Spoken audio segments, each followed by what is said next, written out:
Welcome to the BPM 360 podcast. I'm Russell. And I'm Casper. And together we will help you navigate the treacherous waters of the BPM adoption journey. I hope you enjoy the podcast.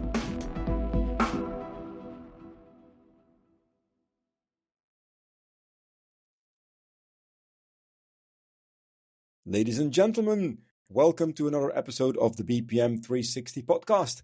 My name's Casper and I'm your host together with my big friend, Russell. How are you, man? Hi, Casper. I'm fine. Friday, fantastic weather. I just had my birthday a couple of days ago, as you remember. Do I? Congratulations. Shoot, that was it. Oh, this is going to be a painful episode. I waited for you to press the record button before I kind of called you out, man. You know. But I'm man enough to own my mistakes. Russell, congratulations. How old did you get? Like 60? Terrible. Thanks for that. That's helpful as well. 57.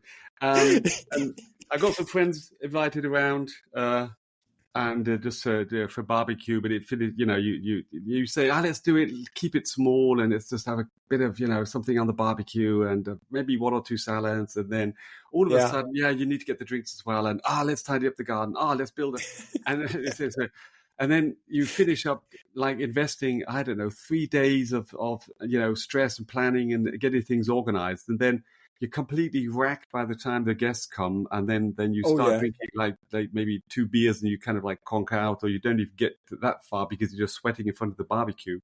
Yeah. And ultimately you say, why do you do it? But there is something about investment where and maybe that's also a bridge to process management as well. Sometimes you can't always do the exact business case. So if I give you this, what do you give me back? Yeah. And you can't always measure things like that. Sometimes you just have to believe it's a good thing to get together. You want to give something out and, get people to participate on your thoughts, on whatever, on your drinks and food and get people together. And there is a lot of effort behind it. But I think if you do it because you think it's a good thing, good things will come from that back as well. And I think sometimes the effort people put into process management, it's a similar thing. And it's not that everybody will invite me back to a barbecue, but to say from these 10 people, 3 people, remember me in good faith and maybe invite me here, there. There's the full circle comes back, but you don't do it for that. It's not for a give-take kind of thing. It's kind of like, let's do something cool. Let's do something good. Let's get together. And then the return on it is like, independent from that, but it typically does come as well. And I think a lot of things we do with our customers when we really think, let's make it really good, is not about the immediate reward of the extra hour that we can bill. But I think the people we work with, they always want to make it good for the sake of making something good. And I believe that ultimately there is return. Without you pinpointing it down, the boss sees it and he promotes you, or you get a bonus. Nah, it's not like that. It's different. So I just want to encourage people to invite people to a barbecue and just Russell, if it makes you feel any better that I apparently overlooked your birthday, I'm going to have a barbecue on Sunday because my son graduated high school yesterday. Oh, if you would like to come, you're invited. Don't challenge me there. What about that video I should produce? Yeah, well, a voice message would be good, but we're drifting off our topic of the podcast, actually. Totally. Let's get back. Let's deal with that after the recording. Absolutely. I love it when this happens. So we'll just continue with the people. Dear listeners, thank you for sticking with us while Russell and I go over some of the pleasantries that we usually do before the recording. Nevertheless, Russell, I have a great topic for today. And let's get into that. I was listening. I've been traveling a lot lately, really a lot. And that also gives me time on the upside to listen to podcasts, other podcasts, not our own. I hate hearing my own voice. One of those, as you know, and as people know, is the one from the Prozessphilosophen. So Christoph, Daniel, and Matusz, and they have started into a new format where they reached out to the most prominent professors in Germany around the topic of process intelligence, process mining, process management, whatever.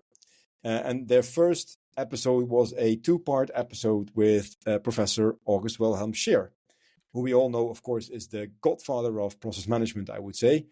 And then the next one was actually with Professor Will van der Aalst, who is the godfather of process mining. So they started with the hot shots. But it was a really interesting episode, all two of them, or 3 episodes right now. And in one of them, they talked about agentic AI or AI agents and the role that they can play, should play, must not play in the process management universe.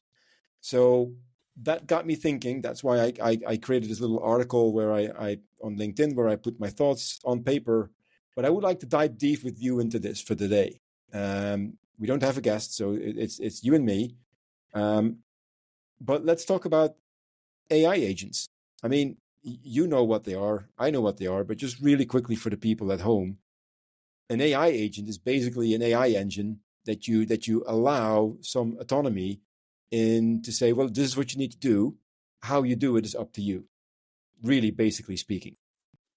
But as you also know, in process management, a process is almost normally a prescribed sequence of activities.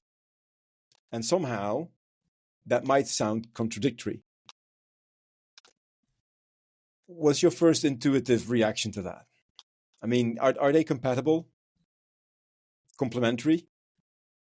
Maybe Well, first of all, I think what is good about talking about the agents more than just Gen AI in the context of process management, because here what we see is, especially from the technology perspective, of course, any tool provider, and not just BPM, but let's say process mining, but even Salesforce or whatever, everybody's thinking about how can I bring in Gen AI into my stack? Yeah, how can I somehow integrate it? These capabilities that have now evolved. On a process management perspective, I think a lot of things be about, how can it help me model? Or how can I get information that is, say, hidden deep in the repositories? Yeah, and I think there are definitely valid cases here. But what we're talking about more is how the agents can be introduced into the, let's say, operative processes that are the substance of process management. Yes, that's what I'm talking about. Exactly, that's what we're talking about. And when we think about it, I was talking to customers about this topic, and they're saying, well, we get a lot of calls, and principally there's a very fast evolving market of let's say agents and offerings on this market. But every time they talk to the people, it's somebody coming up with a hammer, and all you talk about there, it says, "Oh, that's a nail. Yeah, we could do that. I've got a hammer. You got a nail. Let's do it." And they said, "Yeah, it's not really. It's more like a screw nail. I'm not quite sure about that, but I've got a hammer, so it's got to be a nail. Everything looks like a nail if you have a hammer. Yeah. Then this is in combination with a super high dynamic of changing market, because the underlying framework are the key, the core, let's say, engines that you get out there. If you install them locally, then there's still something like Llama, but then you have ChatGPT, Claude, and the whole spectrum. And they also then have like the APIs and their certain additional functionalities that you can use to build up the agents. Like also like the Copilot Studio, very much interlinked with the SharePoint, etc. So there's a lot of providers out there taking one of these, let's say, platforms and then building up, say, offerings on the market, but they're very technology driven. This is where I'm coming down to the process management. And this reminds me, if you think back, it reminds me a lot about the time when, let's say, I'm not going as far back to say, the first computer came out and it was replacing typewriters, but there was this time where the IT innovations were really driving the transformation of these companies, and so maybe here it is justified that there is a certain like push from the technology into the business and saying, hey, look, this is a hammer. Have you ever thought about nailing? Using a hammer, not your fist. It's a great advantage. Look at your hand. Yeah. and the people are going, wow, yeah, super. I never thought about that. Let's do it. But I think there's another side to so principally I understand that is something that is pushing forward. Also, a lot of customers said yes. And the other side of the story is that you get strategy and management consultants, and they just finish up a PowerPoint, and then they're struggling to say, okay, how do I really get this into my organization? Yeah. Now, thinking about it, the pure theory coming from a management perspective, why they strategic, Gartner saying you need to move to the next level of GenAI to, optimize your bottom line. And then you have the tech providers, hundreds of them running around trying to sell you some tool.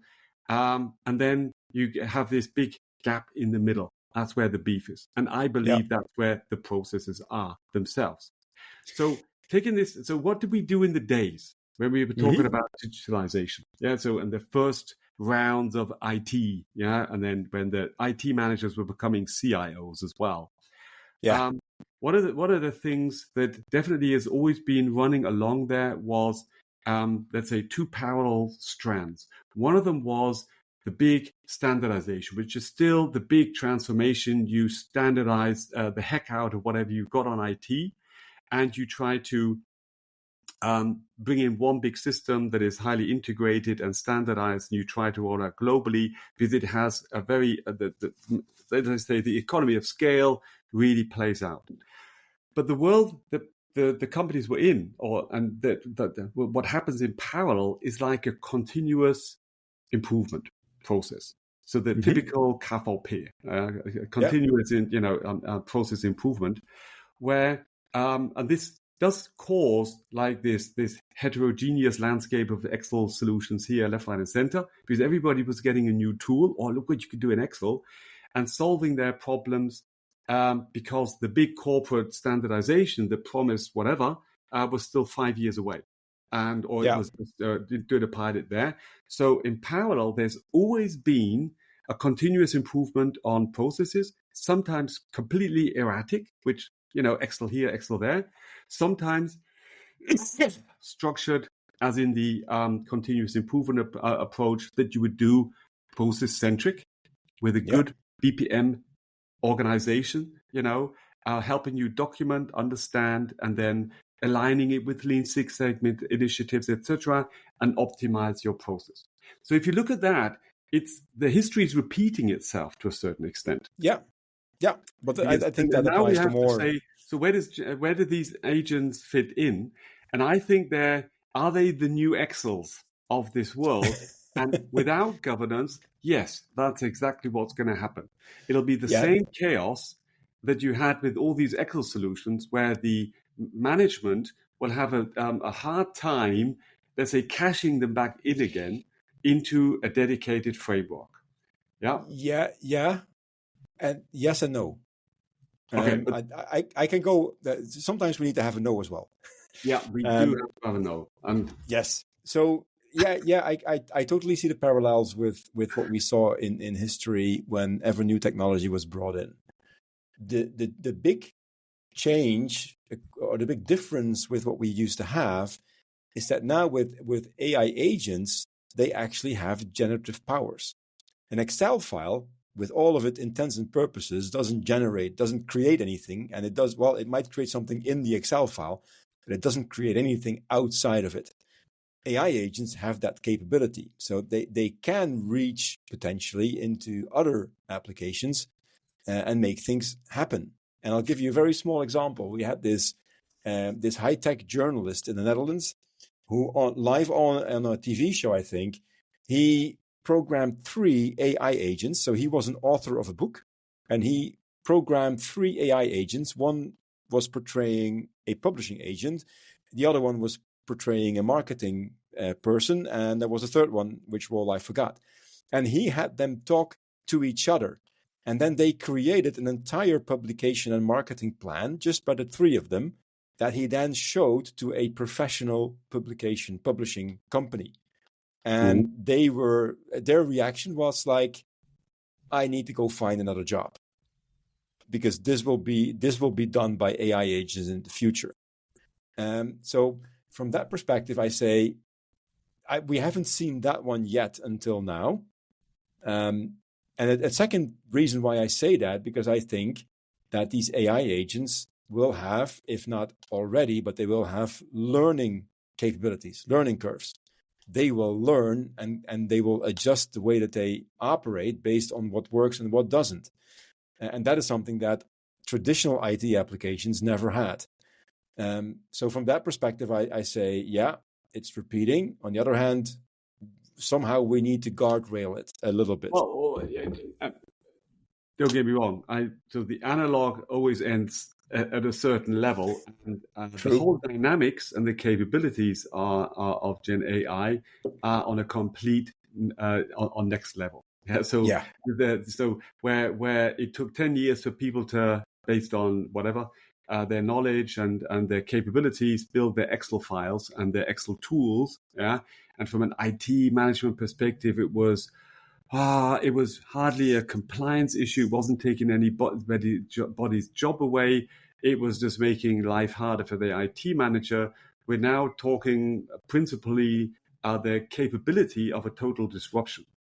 And from a positive perspective of becoming, let's say, efficient, but from a negative perspective of maybe compliance issues that come with it, with the dynamic that you're not aware of, because there is this autark, let's say, doing of the agent, and down to the level of how maybe your data is shared or is made available to others, which is also to a certain extent still a bit of a black box. What really goes in there, and how you really protect that. So on the bottom line, where there was a certain tolerance from the organizations, or they just didn't care about, these weeds growing all over around the IT. I think it becomes, the governance must be on a strategic level important to set this up. However, what I have the impression currently is that these discussions, so then there's an AI Act in place. Yeah. So, of course, the Europeans are the fastest and first and most innovative and creative in creating compliance regulated restrictions on innovations. Yeah, we are. So that we got that in place. So everybody's, and also here the inhibitants of, yes, we need a governance, but yeah. So what is the so do they really tackle it? So I think it's a challenge, because what is missing on the market, where I think that, let's say process management 2.0, how does that really set the baseline for actually setting up ownership and governance and the processes of process management, the processes of the AI agent process enabled, like technologies. This has to be, you could take the whole framework that we've talked around in the first season, and you can replace process management with, let's say, AI agent management. Yeah, and you can walk through that and say, there's so much analog there, because ultimately, when you do want to introduce these agents, they will become parts of the process. Yes. And then and that is really, really interesting to look at. And you have to look at it more than just from the IT side. It's not like in the process model taking system A against system B. That's where the big game is. That's where it's changing dramatically. Yeah.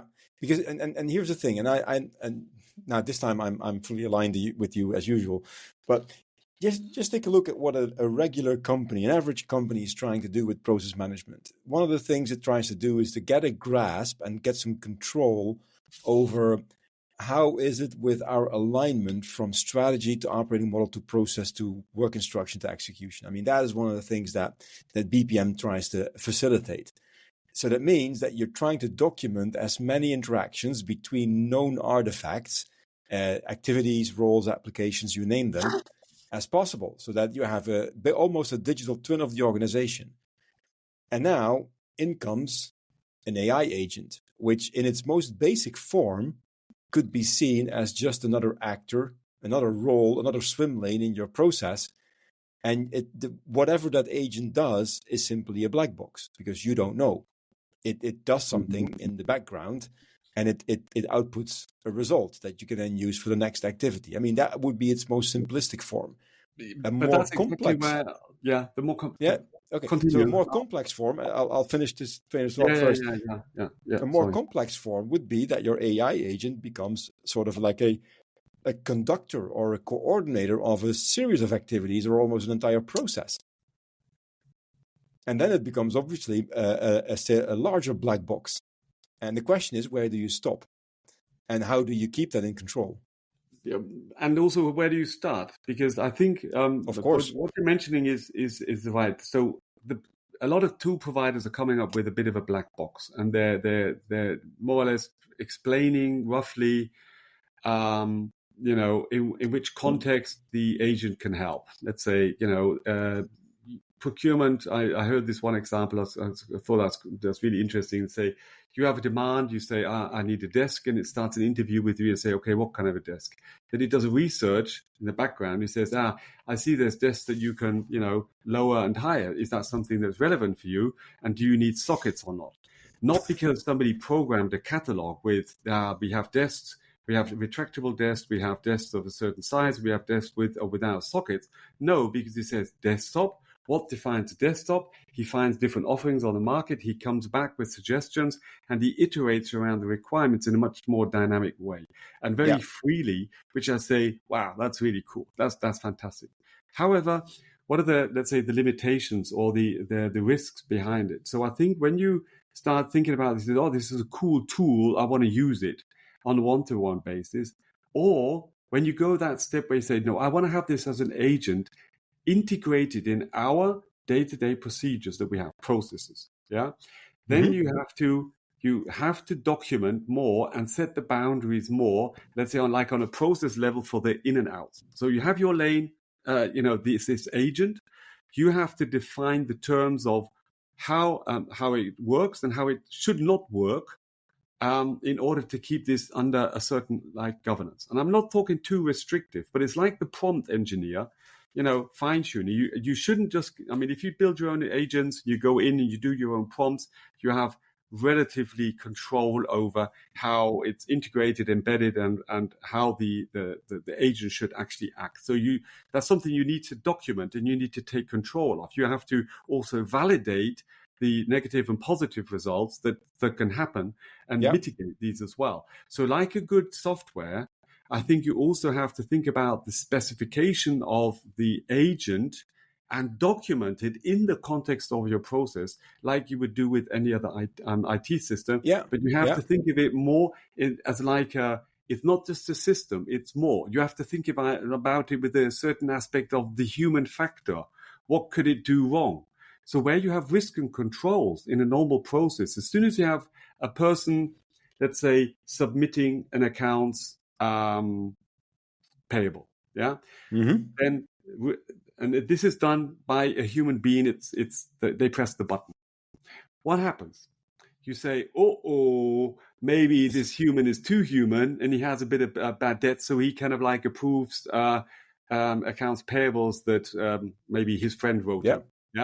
So he's not compliant. So what do? You put up risk and controls, and then you find up you put in a 4i you have a monitoring system, you have a 4i principle, risk, the risk is mitigated.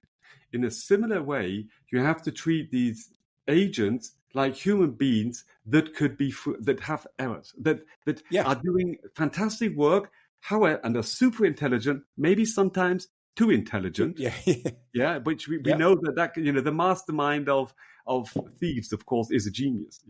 So, and typically geniuses always can fall in the into the good side and do science, or they fall into the bad and then they become no, but seriously, so just think of this like a human being that you just have to control. So you have to document what it does, and you have to set in risk and controls, and the controls will be different than with a human being.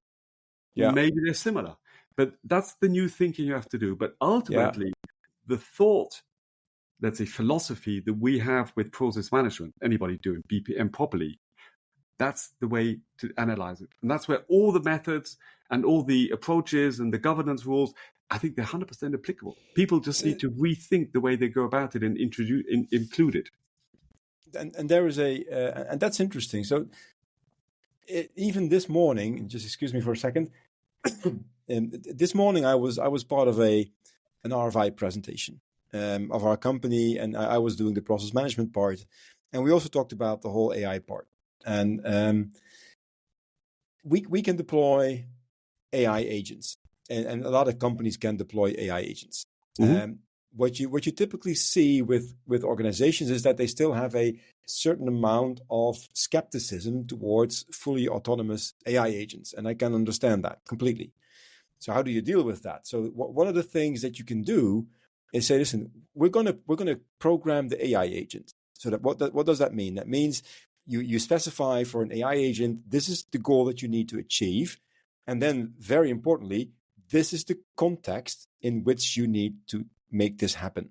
So you give the AI agent context in the form of, you are this particular role, or behave as this role, and do this and do that and do this. And where does that information come from? That is process intelligence information. That is coming from, how do we operate as a company?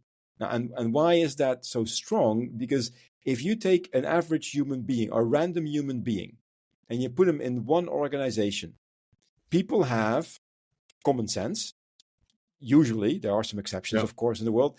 People have some form of intelligence, and they can understand the context. So if you are a process expert in a hospital, you know probably really quickly that you probably need to behave differently than if you're a process expert in a chemical manufacturing company, because the context is different. And that context is exactly what's important for AI agents to understand. Where, in what kind of context am I right now? So the one thing you can do is you can make that, they used to call that supported automation or supportive AI, where you say, or guided, I'm still going to deploy the AI agent, but I'm not going to give it the execution power yet. I'm just going to let it make suggestions on what it would do if it would have the execution power. And then as a human, you review that, and then you take a decision. And by doing that, the AI agent learns when to do something and when not to do something. That's good. So it's like a trainee program you set up for the. It's for this, pretty much a trainee program. Highly intelligent genius in there. You said, let's do some trainee program. Let's see what you bring up. That's a nice thought. And the thing is about that is the business context, and especially for these kind of these capabilities you would want to use these agents for, they're not typically well documented in processes. So not always, no, for sure. Well, yeah, because this, and that's why, talking about this topic, I also recalled the podcast we had with Iris, and just think of it this way.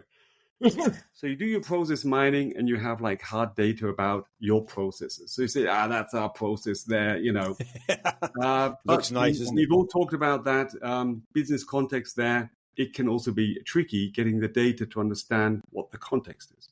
And you say, let's do the process modeling. Yeah, so we got the process model. So we look at them. That's the truth. That's the way the process is. Now, we called Iris. She said, well, let's have a look at all the workarounds people are working on. These are the black holes. These are the black spots in the processes that are highly functional, highly relevant, because they're not doing it just for fun, but they're doing it for a certain specific reason, because the context of the business, of the limitation of the tools, or the requirements from the customer, or whatever, actually drives them into a workaround that typically, a lot of the times, isn't even seen by the process documentation. Because let's not talk about the exceptions, just talk about the happy flow, and doesn't necessarily reflect in the data.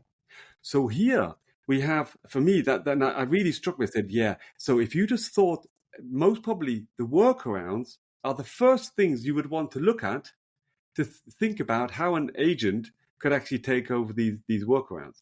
Yeah, because they're the tricky decisions. The purchase or the invoice doesn't fit the purchase order.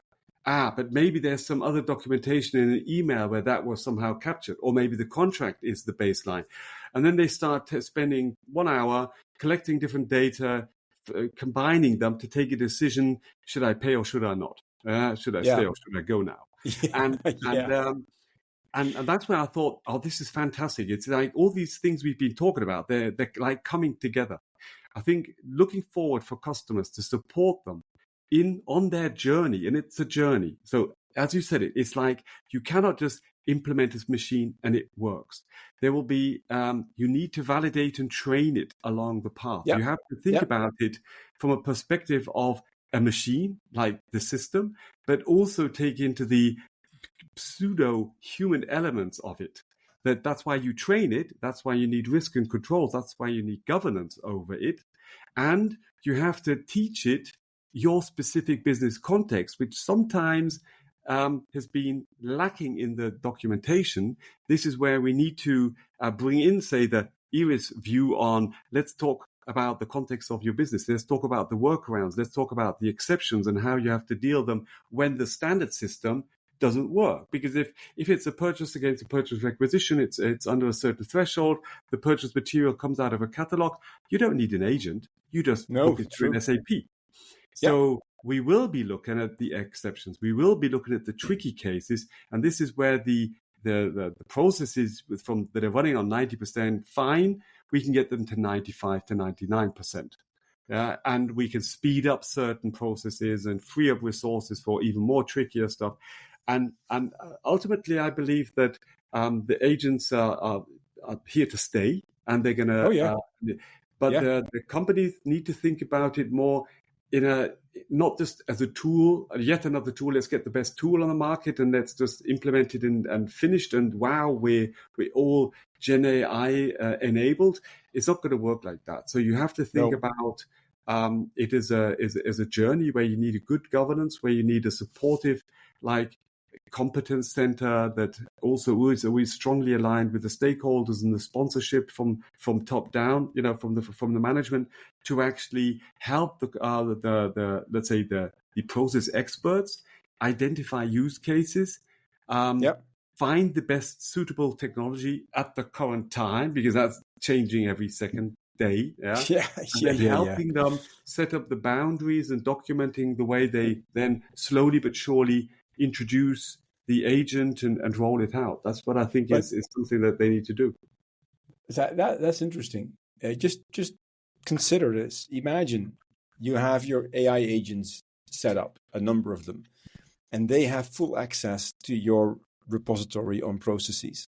So basically, they could very quickly analyze, if I do this, it's going to have an effect, a ripple effect throughout these certain processes. This is another use case that is really interesting. It's the management of change use case. Because ultimately, one of the reasons why you create a BPM repository, at least in my opinion, is that you are capable of reacting much quicker to changes that you need to deal with. I mean, every fool with a wig on can slap tariffs on other countries. I'm just trying to be polite here. But you need to, as a company, you need to react to those tariffs. You might need to do changes. If you have documented properly, this is the way that our processes run. This is the way that data objects like inputs and outputs are actually impacted from process to process. For an AI agent, that is like heaven. I mean, that's like lasagna for Garfield. They just consume that, and they will know exactly, if I do this, something over there will change. And that's what I think is very exciting from an AI agent point of view. But I can also really imagine that organizations are still a little bit reluctant to just let them loose. And that's why I like that guided approach, where you say, well, let's just get them on as a trainee first, and we'll teach them a little bit about the context of our company. And then once we're confident, we'll set them free and we'll reap the benefits. Yeah, and this maturity level, so we do know that now we can have agents talking to each other, or agents like delegating work, or asking other agents to provide certain information. Now, I don't know how industries customers currently are on that level. So technology-wise, it's all there. So the way agents can interact with other systems, like to do queries and get information, gather information, not just from the web, but from whatever enterprise systems you have. Not just if they're the built-in tool like Joule from SAP and whatever companion from XYZ, but beyond that, access the whole, the whole enterprise organization is at their fingertips. But I think it's the next level when you set free agents to interact with agents. So that's going to. Russell, I just had a brainwave. Just imagine this. We talk to customers. You talk to customers. They very often have COEs where Center of Excellence is where you say, listen, I got some process architects in there. I got some system admins in there. Imagine that in a couple of years from now, you would simply say, listen, I have 5 AI agents. One plays the role of the head of the COE. I have 12 of the same that are acting as global process owners. And I have another army of process experts, and I let them talk to each other. And then I'll simply tell them, your context is, this is a construction or manufacturing company. We are based on SAP, so S/4HANA, for instance. Choose the best framework and make sure that the documentation of your process is up to date so we can start the implementation and the rollout of the actual tools and change management for people. Yeah. I mean, if they start talking to each other and start accessing all of the resources that we have in the world right now around how a process should take place, I mean, you could see a repository being filled up looking at it. It will go like from 0 to 100%, like if the agent is capable of, and that's something where, so let's say the human, these super key users you have or process experts, they've been working for 20 years in a company. Now, every time something terrible happens, they remember that. They never forget it. Yeah, so no, that's true. And they can recall it. And their routine over certain things and the way things have evolved, though, so they have a very specific, let's say, knowledge repository that when you get into an interview status with them, they can keep it. So the question is, beyond the let's say generic AI, the large language model, how do you prepare and archive and make long-term available all these, let's say, this memory of learning in the context of a certain job? And I'm not quite sure if there's really been. I'd have to do some, look up there and research. So what you would want to actually do is, if you set up an agent in a certain context and maybe with growing degrees of freedom, you would also have to ensure that he documents his decisions in a way that after a reboot or technology change or whatever, he can go back and then pull that up, similar to machine learning, but just saying, okay, I took this decision. Let's say you have something, him decide to give a discount or maybe do some block an invoice. The consequence of what he's done should be something that is captured, documented, and that should be his memory. So I think you have to think again more like on a human level, because if you just let them talk to each other, they're not going to really pin. Says you need something. I agree. Agent to be like to say, I've been doing this for 5 years now, and this is the trend that I see in exactly this context that I've been engaged in. And if the people start using agents not just to take decisions, but to say build up this memory, this knowledge on this specific context, then that's something they could even say, if you want to, I can share you the market trends of blah, blah, blah, blah, blah, because that's what I've been researching and digesting and taking decisions on, and I see the reaction, and that is like a nugget. That's my nugget, the agent's nugget, that he's been working on. And then the agents can talk to each other.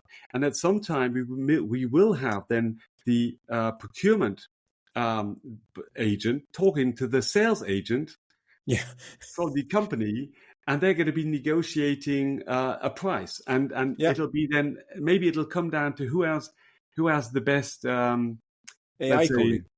The best AI or context. But the biggest memory and repository in access, because the basic capability of maybe arguing, they'll talk Yeah. themselves dizzy. They can talk themselves into oblivion. I saw two agents that this was really cool. They were 3 phones, and one was talking to the other. Oh, And yeah, they put a yeah. third one in the middle, and they said, "Let's switch the language to some some kind of gibberish, some kind of gibble talk or that something. only computers can understand." Yeah, And I went, "Could you imagine? You're listening into a call between 2 robots, and they say, you know what? This is Fuck confidential." the humans. And they start changing the language to talk to each other. Then I'm going to be worried. I think I'll No, but I mean, I agree. I agree, Russell. And just one thing, I mean, what you talked about, one of those concepts has been around for a long time. It's simply what we call lessons learned at the end of a project, or lessons learned at the end of a lost deal. Yeah. Why did we lose this deal? Why did this project go well? Why did this project fail? And what you're basically describing is, can we build up a knowledge base for those AI agents to understand this is what you need to do, and by the way, this is what didn't work. Again, on the other hand, if you do what you've always done, you're going to get the same results in the future. Exactly. So sometimes you need to find something new. We need to wrap this up. Yeah, I mean, it's really been so much fun, and we can talk about this for hours, and maybe we should, but not in this episode. What I just to wrap it up as well. So what I actually see is that so many good principles that have been around and have been applied in the normal business environment, they're all still valid, and they have to be applied, and to a certain extent with more consequence, because with let's say the lessons learned. Did we put the PowerPoint somewhere? No, but somebody remembered it. And 10 people were in the meeting. One of them remembered it. One of them left the company. Somehow it was floating around. We cannot, with the way that structured information can be processed 20 years later in a meaningful manner, companies are obliged to take these, let's say, principles more seriously. And use them more and apply them more seriously, specifically when moving forward with GenAI. That's what I believe. Yeah.